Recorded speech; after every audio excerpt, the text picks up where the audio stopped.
The Dialed In Angling Podcast, presented by OnX Fish, Fish USA, Ski-Doo, Runnings, Minnesota DNR, Strike Master, 13 Fishing, L&M Fleet Supply, and DeWalt. Well, welcome back to this week's podcast. Got a ton to talk about. Obviously, the warm-up and weather has me thinking spring, but I'm also still on the ice. So this episode's title is Burbot and Bass Regulations. We're going to dive into a little bit of burbot fishing this week, talk about ice fishing opportunities for burbot. I know the season started out a little bit slow for a lot of burbot anglers that I know. If you watched Dialed In Angling, you tuned in our episode when we were up on Winnebagosh. I'll give you a little bit of the backstory with that. And that was, we brought my Yeti up there. Nate Brown from McCardle's Resort and myself were out fishing. And yes, we wanted to do like a multi-species episode, but him and I really wanted to dial in the burbot. And we sort of did. We got a few burbot for the episode, but things weren't quite firing. And that was back in early February. And it's pretty typical for that time of year for the burbot just to get rolling. But Winnebagosh is one of those great destinations. We'll talk about a lot of other destinations across the state and talk about how that burbot season sort of got a late start, but is really starting to fire. I'm seeing social media. A lot of people are posting good burbot pics, good burbot content. Also in this episode, I want to get into talking about bass fishing regulations, the new catch and release season that started in Minnesota in 2026. And yes, it's open right now. I want to talk about the pros and the cons of that, things I'm excited about, things I'm worried about as an angler as it pertains to barotrauma and that sort of thing. On this podcast, joined with me is my son, Robbie Roach. He's a passionate angler just like myself. Him and I do a ton of burbot fishing together. We do a ton of bass fishing. I know we're excited collectively to be able to do some bass fishing in the spring, but we want to talk about, some of the things, some of the pros, some of the cons of that. So let's just start out with bass fishing. We'll get into the burbot conversation in a minute. I want to talk bass fishing because I know it's been a hot button topic for a while. And, it's one of those things that's like, careful what you wish for, right? I've wanted to see this catch and release bass season for a while. Just like I kind of want to see a catch and release walleye season and some other, even a pike season, early season, just because it's catch and release, right? And I want to be able to target fish early in the year. And there's a lot of examples that I talk about on the Dialed In Angling podcast in the show. And just me as an angler, I like fishing. It doesn't pertain always to keeping fish, right? I like the experience of fishing. And so having these catch and release only seasons expands fishing opportunities in different areas. For years, it drove me nuts that, Robbie and I could go out crappie fishing in the spring, but we couldn't throw a jerkbait for bass, for example. In the springtime, when the bass are up shallow, there's no harm in catching these fish when they're shallow, right?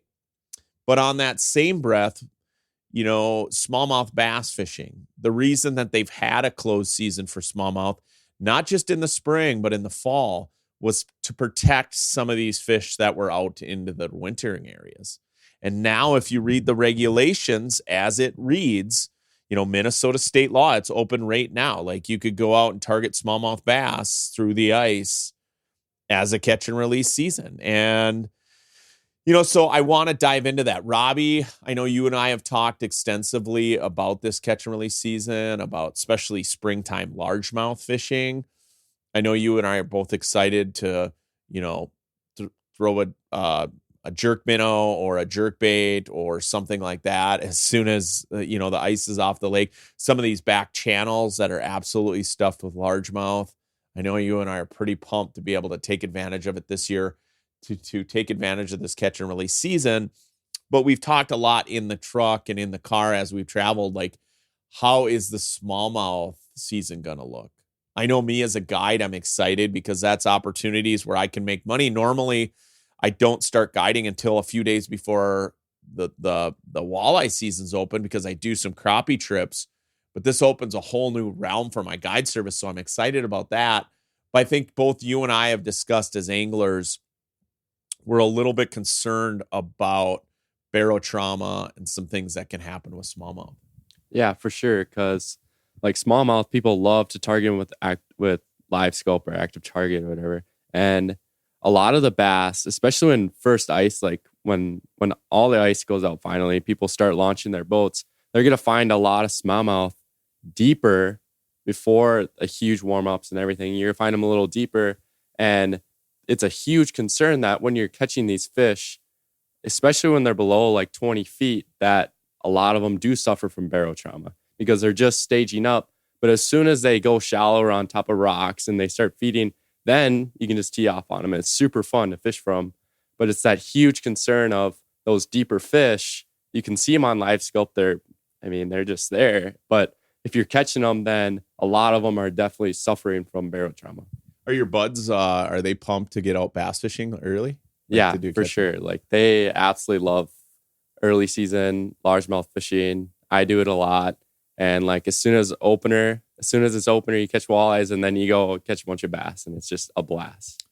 That's the thing I'm going to enjoy is like, technically on fishing opener, you're still not supposed to be fishing for largemouth or smallmouth. People do it, but now, it's 100% legal. My concern, and I've talked to other guides, I know Mike Verdeja and I have had some conversations about it. I'm worried about people getting out there and, doing what you just said, catching these fish in deep water, killing bass, first of all, but then second of all, what I've always loved about like opener on Mille Lacs, the last few years and even just the few days after opener or that whole pre-spawn time frame in May is these fish haven't seen a bait. And so you get out there and you can absolutely crush these things, right? Well, you're going to have people starting to get out there as soon as that ice gets off the lake. And then, I've asked the DNR about this. I don't know if anybody's addressed this at all, but you've got the bands that are out there netting fish on Mille Lacs, doing their thing. They're allowed to harvest fish via gill nets. What if you have a whole bunch of bass boats just ripping around out there? Think about that. Yeah, for sure. Yeah, that could be some huge interference. Like tons of bass anglers, everybody's fired up for open water fishing. I know I am, but like if you have tons of people ripping around the lake when gill nets are out, I mean that's definitely a big concern. Yeah, and I'm sure I haven't talked to any natives about it. I'd like to get their input on a future episode of Dialed In Angling. I definitely want to do some interviews with some other guides, and I want to see how it's going to look for both you and I, like launching our boat. Like if we wanted to go to a public access and, the tribes, the bands are over there doing their thing, netting, I don't want to interfere with that either. So I'm going to look towards going for sure out of a private resort, I would imagine, just because there's less likelihood that I'm going to, bump into people from the bands trying to, bring their fish in and whatever they're doing. And so it'll be really interesting on a lake like Mille Lacs. Now, it works really well like on the river. We can go on the river and catch smallmouth. There's other fisheries, obviously, that we could go catch smallmouth and, not have to worry about, people doing harvest netting and things like that. So it'll just be interesting to me. Food for thought. If you're listening to the podcast, if you're like us, that, you're excited to get out and really take advantage of this regulation, but it's like, how do you do it properly without hurting fish? And, I think about that stuff. I mean, I know me as a guide, I'm going to hold off on guiding customers until we get a little bit closer to opener and just to see what the season's like, because we could have a really late ice out year. We don't know that yet. It's looking now with the warm weather that things are going to be normal, but you still have 2.5, 3 feet of ice on Mille Lacs Lake. We had a bunch of snow. Things aren't really that advanced for the end of March. And so typical ice out years are right around the end of April, early May. I think average ice out on Mille Lacs Lake is May 1st. Opener this year, I believe it's Mother's Day weekend as always. So Minnesota opener this year is the 9th and 10th. So that doesn't give you a long time period to really take advantage of it on Mille Lacs, but there are some smaller lakes, especially for largemouth, that, I'm going to love taking advantage of this. We touched on a little bit earlier about throwing jerk baits, plastics, that sort of thing. I know even just shore fishing opportunities.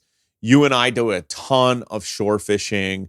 Think of some of those backwater channels or current areas where the largemouth move in.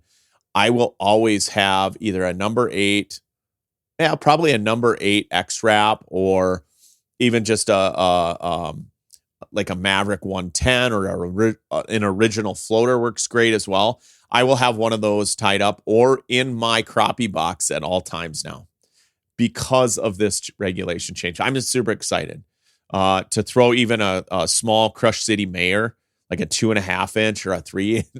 It's going to be so fun this spring to be able to go out and take advantage of this catch and release season for largemouth. And, that's the thing is like most bass anglers are releasing fish anyway. And so, I know for you, just on your way to school or opportunities around here, if you threw a rod in your boat, you could go catch largemouth in a number of areas just right after school from shore. And that is where this regulation really shines. So if the negative part of this regulation, or the things that I'm most concerned about, would be the smallmouth end of things or when fish are deep. The positive end of things is like kids or people anywhere can go out and just catch and release for bass and have fun. Like, there's so many times where, like I said, in the spring, we do a ton of shore fishing. We call it ditch fishing. Anywhere there's current, rivers, it could be 2 lakes connecting. It could be a back channel where warm water exists and that water heats up first. That's where all these bass go to. A lot of times the bass are in there, the crappies are in there, the bluegills are in there. That is where this regulation is going to be really fun, because now, some of those areas we'd always go there just to catch crappies. Now you can go in there bass fishing. Like, I know there's days where I'm not even going to bring crappie gear if I know the largemouth are in there. What about you, Rob? Yeah, for sure. There's been countless times where we're fishing for crappies and then you can hear bass swirling, or you can see their backs, or you can just see them swimming around when you're just fishing for bluegills and crappies, and you're like, you're just watching them swim around, but you can't catch them. But now with this new season, then when you're not catching crappies or you're not catching bluegills, just throw on a bass lure and you just absolutely tee off on them, especially in that shallow water, because a lot of times they're even really shallow when you're doing that from shore fishing, and that can be really fun. Catching them that shallow. I know a couple of the spots that Robbie and I like to fish. One is like right off the roadside, and it's always like the crappies and bluegills are on one side and the largemouth are on the other. And I know, even though we weren't supposed to fish for them, there was times where you'd throw your bobber in there and a largemouth would hit the bobber, right? So it was like game on. If you could have thrown like a small original floater or a countdown, or even a small husky jerk like an ultralight, or like I said, a number 8 or number 6 X-Wrap, you would have just crushed these things. And some of those largemouth are giant that are coming in that extreme shallow water. And so this year, I know in those situations, as much as I love catching panfish in the spring, I'm going to be more focused on bass fishing. And I don't get a ton of time to do a lot of largemouth fishing throughout the summer months, just because I'm busy guiding, I'm fishing for walleyes, that sort of thing. I will definitely be bass fishing. The other thing is like in the spring like that, prior to, bass opener, before a lot of the vegetation comes up, you can throw hard baits. Not only can you throw jerk baits, but like, small little square billed baits, DTs, like a DT6 or, any of the small square bill Rapala baits. We don't get opportunities to throw those because by the time bass season opens up, the vegetation's up. You can't throw a crankbait, that sort of thing. Now that's all on the table. I love throwing crankbaits for bass and or hard baits in general. I have some of the fondest memories of me and my buddy Mike on fishing opener, like even though you weren't supposed to be fishing for bass, air quotes, we were throwing hard baits for bass and catching 50, 60 a day as a kid. And, so that's what got me addicted to fishing. And now to be able to do it legally and go out and have fun doing it is going to be a lot of fun. I mean, it doesn't take long. It's 2 or 3 days sometimes after ice out. If we get a bright sunny day, and I've seen it where there's still ice on the lake and those shallow water back bays absolutely full of bass, where you go out and legitimately catch 50, 60, 70 bass, in an afternoon, depending on the channel size. I know I haven't spent a ton of time fishing down on Lake Minnetonka, but I did a few springs ago. A buddy of mine had a benefit for him, and we were doing like a little crappie contest and sort of a fishing contest for him. And I couldn't believe the amount of bass that were up in those harbors and channels. And, that opened my eyes to like other opportunities in northern Minnesota to fish some of these backwaters and channels that, I just never entered into my mind. But after fishing Tonka, that's always on my radar now. I'm always checking these really shallow channels because it's amazing how shallow a water those fish will go into. And like I said, sometimes it's when the ice is still on the lake that these fish are sliding up into that shallow water area. And man, I just can't wait to get out there and try it. I think, yes, if I were to chime in as far as, are you for it or are you against it? Because I'm sure people listening are probably like, I'm not trying to be wishy-washy on it, because yes, on the largemouth side of things, I'm all in. On smallmouth, I'm going to be a little bit hesitant. And yes, it's law that you can go out and catch and release. So I'm not going to, rip on anybody that does it, but I'm going to ask anglers to use some discretion. If these fish are out in 25 to 30, 35 feet of water on Mille Lacs Lake on deep boulders, where I know they're at right now, some of these fish, use discretion. Don't be going out there. Just like in late fall, I don't go out in that real deep water, even though I can see them on my forward-facing sonar unit or live sonar unit.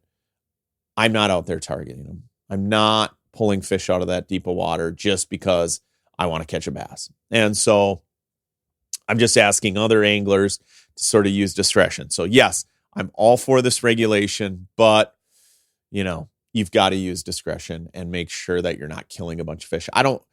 I think I'm excited to see if, even though it's catch and release, so you can't really run these fish in to weigh it, but I think there's potential to have record-breaking fish caught during this catch and release season. Pre-spawn females on Mille Lacs Lake that, could be pushing the limits of, breaking that state record. And that's sort of cool. But I don't want to do that and catch that fish in 30 feet of water. I'd like to do it when that fish slides up on the rocks. Like Robbie said, just like the largemouth, it doesn't take long for the shallow rocks to heat up on Mille Lacs and to get those fish starting to slide up shallow. There's a couple of other lakes I know that you and I do some smallmouth bass fishing on, smaller lakes that the ice out goes out a little quicker than Mille Lacs. The Mille Lacs is generally about 10 days behind everywhere else. And so some of these smaller lakes where these smallmouth will slide up, and a lot of times they'll move into the shallow water, warm, muddy basin, just like the largemouth. I've seen it on years where all the bait fish slides up in there, and guess what? The smallmouth are up there too. Perfect time to take advantage of being able to fish for these fish during that catch and release season. Throwing jerk baits for them, throwing Crush City Mayors, throwing, whatever you want as far as a plastic. It's going to be fun. And I will be taking advantage of it. I know Robbie and I are going to be doing a ton of bass fishing. We've been talking about it a lot. That's why we brought it up in the podcast. And so, yeah, it's open right now as of, I think it was February 23rd this year.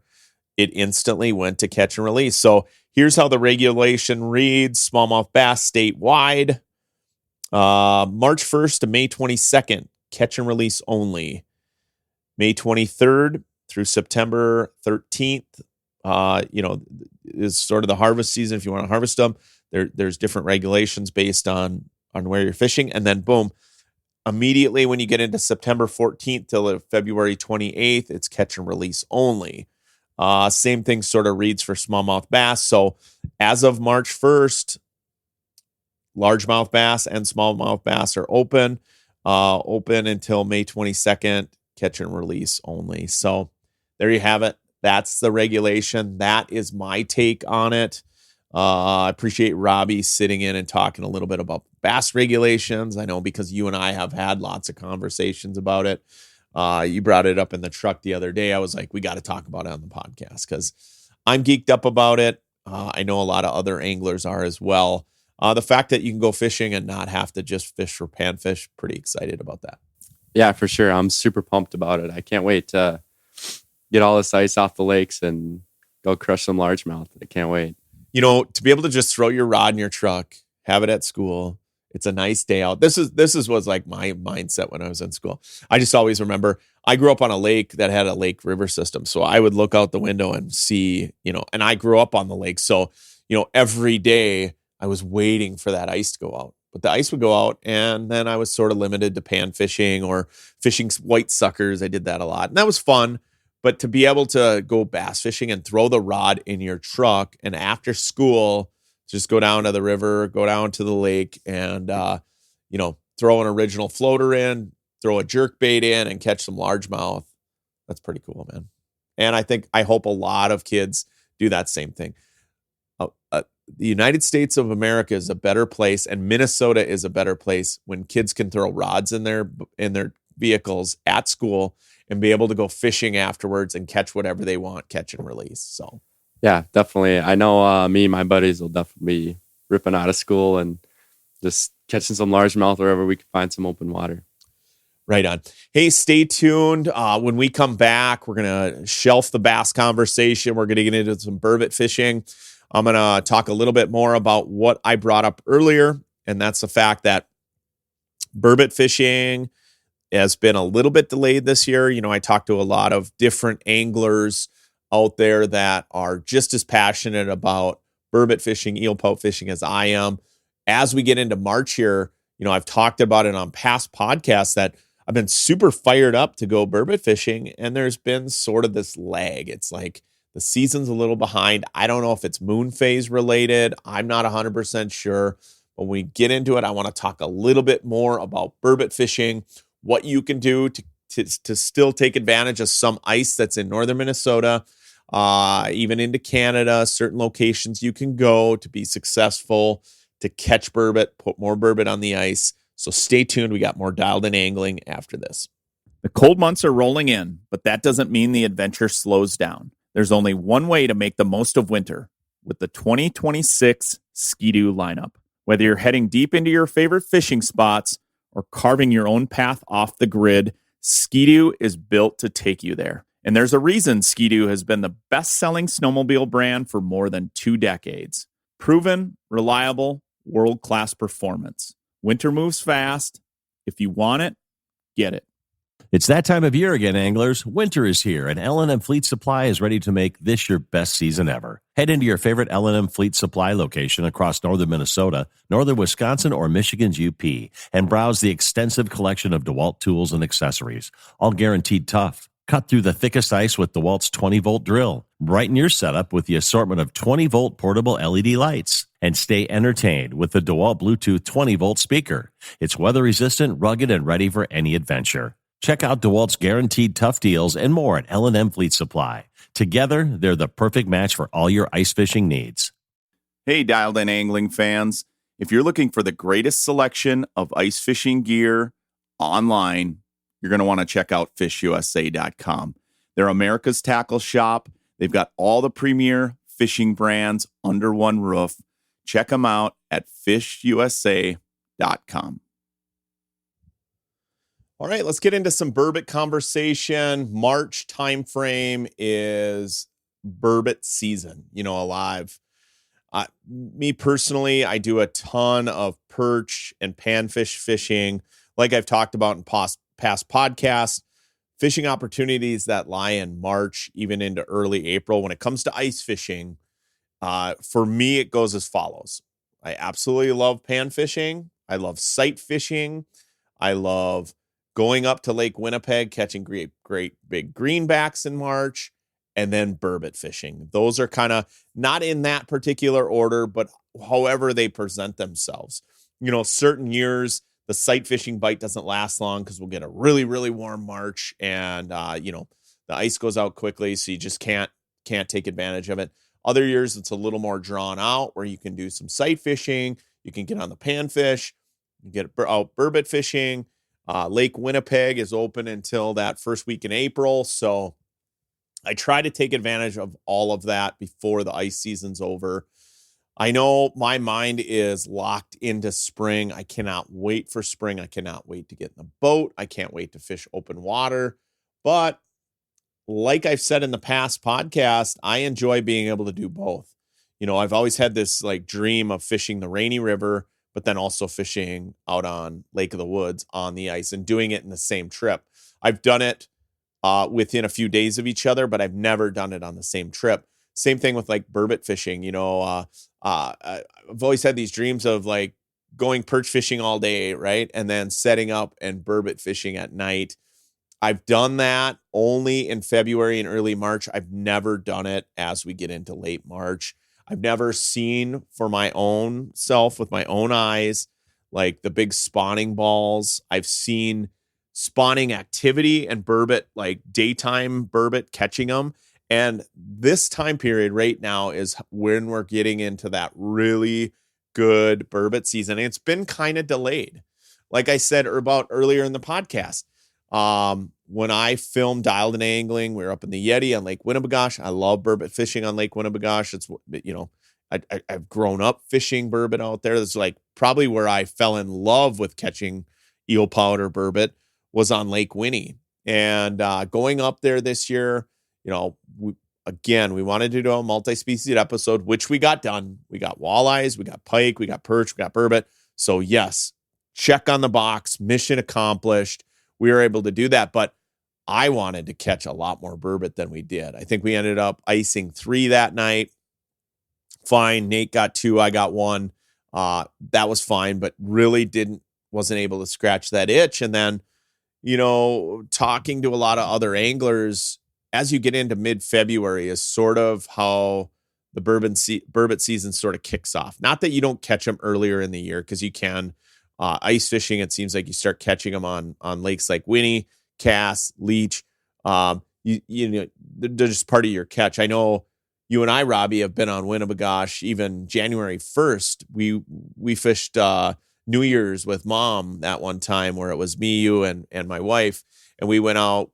We're just trying to think of something fun to do for New Year's, and we caught a bunch of walleyes, and then we caught burbot. So it's not out of the ordinary to catch them, all of ice season. But as you get into February, it starts to ramp up. And then when you get into March, early March, it really takes off like a rocket. And to where you get into this time of year, even late March, you're catching them during the day, you're catching them at night. You can seek out those giant spawning balls of burbot. Catching them on forward-facing sonar is right up there on my list of burbot fishing as far as what makes it fun. This season was a little bit lagged. Now I'm starting to see social media blow up with people catching giant burbot just in time. But now as things are starting to warm up, it's going to start to wind down that season just because you're not going to be able to gain access to the ice. Robbie, I know I've had you out burbot fishing quite a bit. What are some of your thoughts? I know some of the new regulations protecting burbot in the state of Minnesota, both you and I agree, are a good thing. Yeah, I absolutely agree. I love catching burbot. Like seeing them on the live scope, they're just crazy. They'll come up and down, and then they'll be 5 feet off the bottom, or they'll be super tight to the bottom, and they'll miss your baits. And it's super fun catching them. I absolutely love them. And almost like every burbot you catch is almost unique because all their different patterns and a lot of them act differently than another. One will come in super quick and just smoke your bait. Others will just slink on the bottom, and then they'll see it and then they'll bite. But I absolutely love catching burbot. And I've seen lots of videos of people finding those spawning balls. It's a lot easier to find them now with forward-facing sonar. You can see them, just the crazy balls on live scope, and then you can drill on them, you can catch them. But I've seen lots of videos of people just catching the whole spawning ball and throwing them on the ice. Like, it's one thing if you want to keep a few burbot. They're poor man's lobster, people call them. They're absolutely delicious, but they're also spawning. I mean, they're making the next generation of burbot for you to catch, and it's important that you use moderation, just like catching crappies or catching walleyes. It's the same concept. Yeah, and burbot are super fun, and I just, like, when I grow older, I want to catch burbot for as long as I can go ice fishing. So I think it's just, yeah. I think you hit the nail on the head as far as like the regulations that we're seeing now in the state of Minnesota protecting the species. I think it's great. I'm all for it. A lot of people are like, what's the point? It's eel pout. Why do you have to have a regulation on them? I'm really liking what I'm seeing because, as burbot fishing has grown in popularity, especially over the last 5 to 10 years, you're seeing the videos with people with sleds full of them, over harvesting. Like you said, they're super vulnerable a lot of times when they're spawning. And so when they're in those big spawn balls and people are taking every single one of them out of there and throwing them on the ice, I just think that's wrong. I don't mind harvesting a couple burbot throughout the year, keep a few smaller ones, throw the big ones back. They taste delicious. I'm all for them. I love catching them. I think I love catching them more now than I ever have just because of forward-facing sonar. Just watching those fish strike. I always knew that there was a fair amount of fish that were somewhat pelagic or that would be way up off the bottom, but I had no idea that how high some of those burbot are in the water column, just seeing them come in, and then how high they'll chase your bait. So, if you're new to pout fishing or burbot fishing, right now is the time to do it. If you can get up into northern Minnesota, Canada, you get into areas where, there's good concentrations of burbot, I would highly recommend walking out, pulling your sled, get on those sharp breaks. If you have forward-facing sonar, start looking around for these areas where these burbot are coming up. They love those really steep ledges. Use a jig that is a bright glow jig. If you go back and watch Dialed In Angling, our Weenie Wheelhouse episode, you'll see the baits that I like using. In that particular episode, I was using a VMC Moon Eye jig, which is typically a summer jig. I put a quick strike rig, which is a trailer hook or a stinger hook on the back. And then I was horizontally rigging a shiner and then putting that treble hook on the back of that thing. That way, if they short bite it, I was still hooking up on the burbot. And then, of course, using a giant spoon next to that glows. So whatever you do, try to get the brightest glow jigs as possible. Try to use 2 baits at a time. And the reason I like the 2 baits at a time, and because there's a lot of times when I'm walleye fishing or pan fishing where I'm only using 1 rod. When I'm burbot fishing, I almost always use 2 rods. And the reason being is I'm constantly glowing up my baits. And when you're hooking, multiple baits or pieces of minnow onto your treble hooks, as you're pounding the bottom, those baits are coming off. And so every time I'm bringing them up every 5 to 10 minutes, I still want to have 1 bait in the water while I'm bringing up the other bait. That way I'm always fishing, if that makes sense. When you're pounding the bottom with baits all the time, especially burbot fishing, like I like to really load the baits on there, whether they're fat heads or shiner pieces, heads and tails. I like to break them off, load up your treble hooks if you can. And when you're pounding the bottom, those baits come off all the time. And so every time I reel up to glow up my bait, I'm adding fresh bait. Burbot rely on, they have a very poor eyesight. If you look at their eye, it's tiny, right? It's not like a walleye where it collects a ton of light.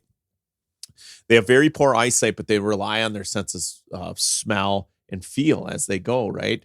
And so loading that thing up with bait, pounding the bottom, glowing up your bait so it's sound, it's glow, it's scent. That's what draws in the burbot a lot of times. And when you watch them, like Robbie was saying, they're all over in the water column. Sometimes they slink on the bottom. Sometimes they're up high.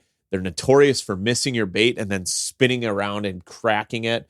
And so always stay with them. And a lot of times people get lulled into the false sense of security that they have a live scope down or they have a forward-facing sonar unit down, and they can just fish with one line and wait for a fish to come in. But how many times have we been fishing, Rob, where a burbot or a fish will come from outside the cone where it's not pointing, and all of a sudden they're just there on your bait?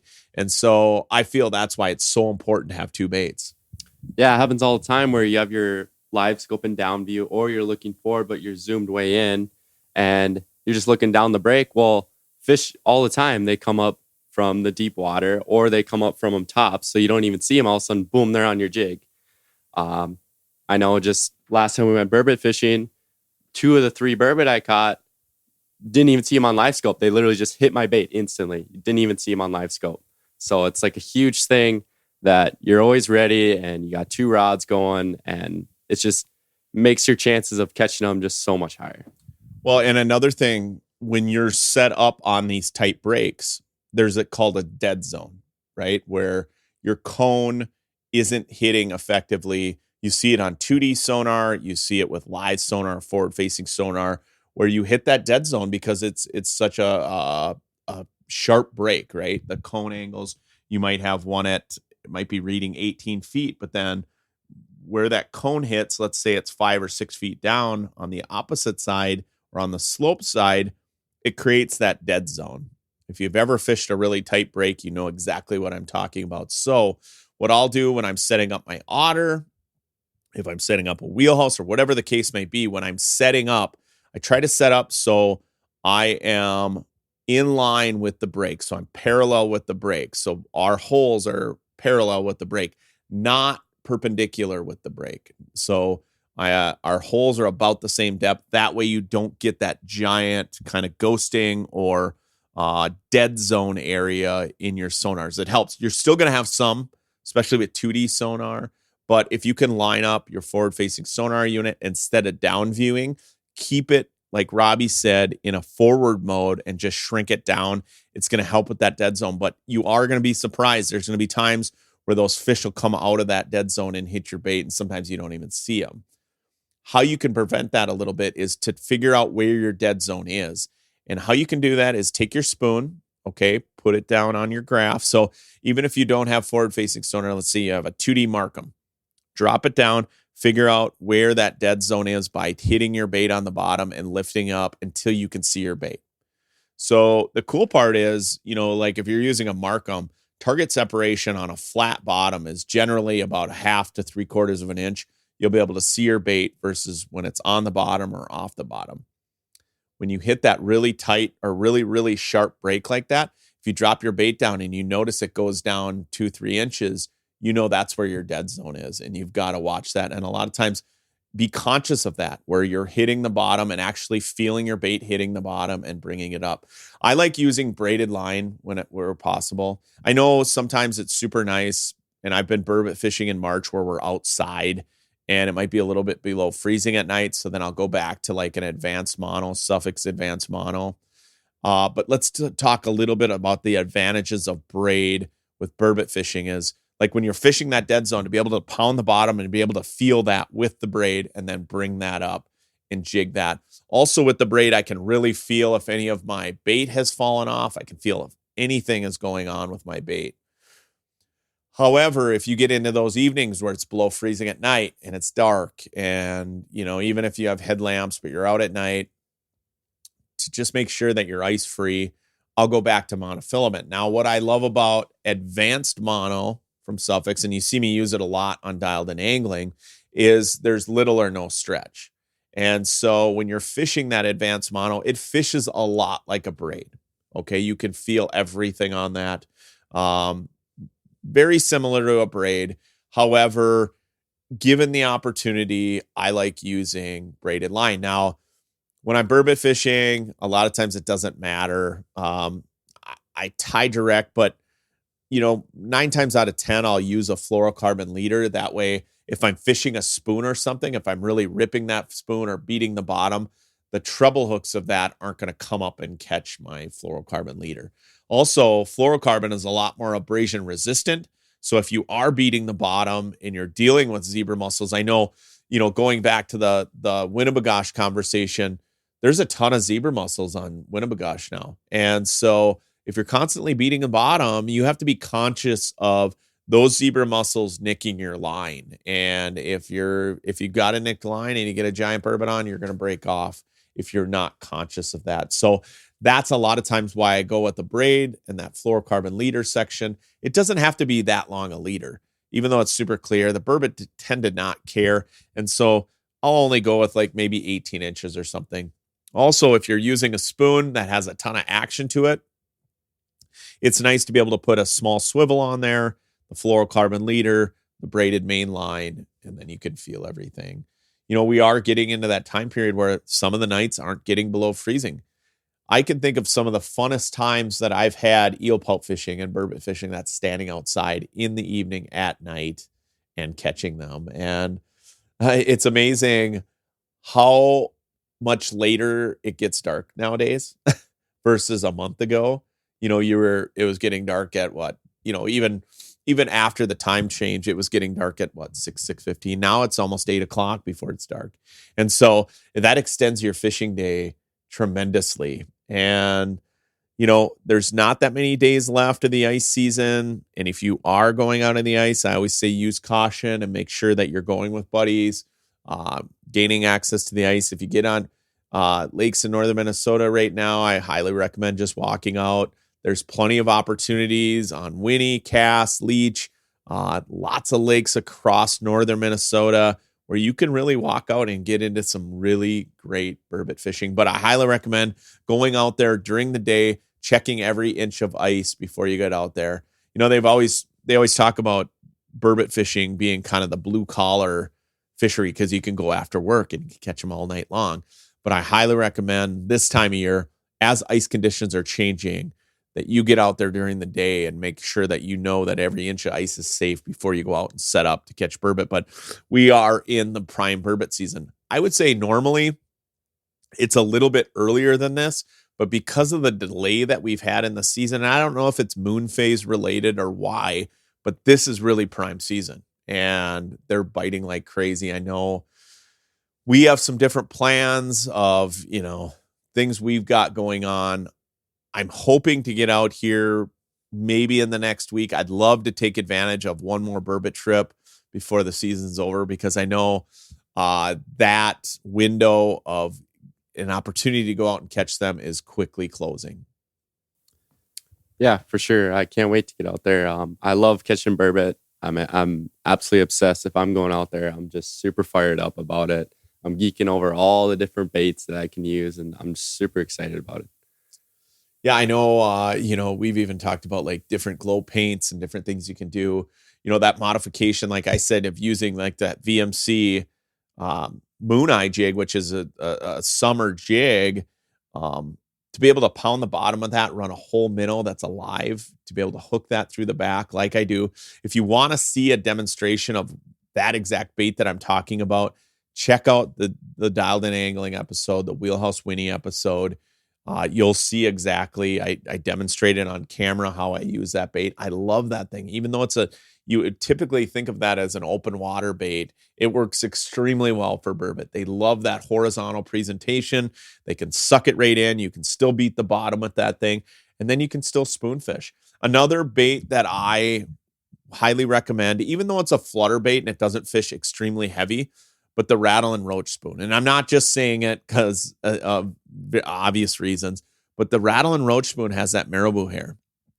Burbot, because they go by feel and they sense that bulkiness. That's why I like using lots of different minnow heads and tails and kind of loading baits up, is they feel that bulkiness. So having that marabou on there with the minnow heads works great. If you have even a rattle spoon that you like using, like a large size rattle spoon, and you prefer a bait that fishes much heavier. I know there's pout pounder spoons. There's all sorts of different baits out there for pout.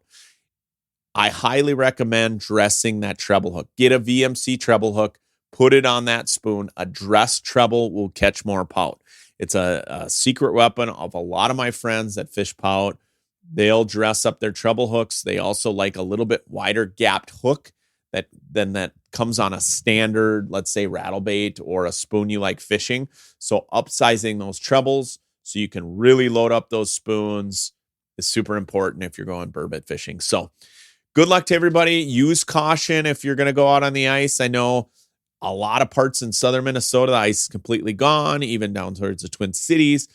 There is still some decent fishing in northern Minnesota and, of course, into Canada. There's a ton of great burbot fishing, especially on the Canadian side of Lake in the Woods and some different areas. But even up there in the current area, you got to use caution. And so we're getting to that time of year where the window is really closing on a lot of different ice fishing opportunities. But I know Robbie and I wanted to talk a little bit about burbot because we both love it. Robbie said it a bunch of times. He absolutely loves fishing burbot. So do I. So good luck out there. Hey, stay tuned. When we come back, I'm going to close out this segment with a couple more items before we let you go. But this has been the Dialed In Angling Podcast. Stay tuned. There is nothing quite like Minnesota winter. Whether you want to try ice fishing, ice skating, or ice boating, make sure you know the risks and how to play safe on the ice. Measure ice thickness frequently and never go out alone. Always wear a life jacket or float coat and have ice picks readily accessible in case you fall through. Playing on the ice can be fun, but it's never 100% safe. Learn how you could play safe before you go out. Safety is always in season. A message from the Minnesota DNR. OnX Fish is the best tool I have ever used for finding new lakes to target. Quickly filter lakes by species, then select trophy potential, high abundance, keeper potential, or high stocking effort to find the fish you are after in the size and the numbers you are trying to catch. Download from the App Store today to get research tools for the serious anglers and beginners alike, giving you the data to target the right lakes and the confidence to get there.